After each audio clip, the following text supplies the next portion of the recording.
একটা মানুষকে মরে যাওয়ার পরেও শান্তিতে থাকতে দেবে না।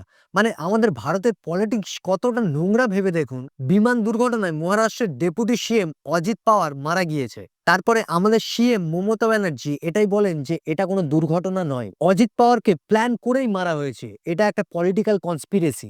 অজিত পাওয়ারের এনসিপি নাকি শরদ পাওয়ারের এনসিপির সাথে একসাথে মার্চ হতে চাইছিল। আর সেই কারণেই বিজেপি প্ল্যান করে মেরে দিয়েছে অজিত পাওয়ারকে। আর মমতা ব্যানার্জির এইসব কথাকে সমর্থনও জানিয়েছে মল্লিকা অর্জুন, অখিলেশ যাদব, এরকম বড় বড় পলিটিক্যাল পার্সোনালিটিরা। এবং শেষ পর্যন্ত শরদ পাওয়ার মিডিয়ার সামনে এসে বলতে বাধ্য হয় যে এটা কোনো পলিটিক্যাল কনস্পিরেসি নয়, একজন মারা গিয়েছে তাকে নিয়ে পলিটিক্স করা আপনারা বন্ধ করুন।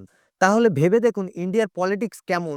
একজন মারা যাওয়ার পরে তাকে নিয়েও পলিটিক্স চলে। হ্যাঁ, মানছি অজিত পাওয়ার যে খুবই ভালো মানুষ ছিল তা আমি বলবো না, তার কারণ ওনার বিরুদ্ধে 70,000 কোটি টাকার স্ক্যাম করার অভিযোগ ছিল। এবং তারপরে যখন উনি 2023-এ বিজেপি জয়েন করলেন, বিজেপির ওয়াচিং মেশিনে যখন ওনাকে ঘোরানো হলো, তারপরে উনি বেরিয়ে আসার পরে উনি হয়ে গেলেন একদম ভদ্র মানুষ। তো এটা একদম পরিষ্কার যে আমাদের ভারতের কোনো পার্টিই ভালো নয়, কিন্তু কেউ মরে যাওয়ার পরে পলিটিক্স করাটা একেবারে মেনে নেওয়া যায় না।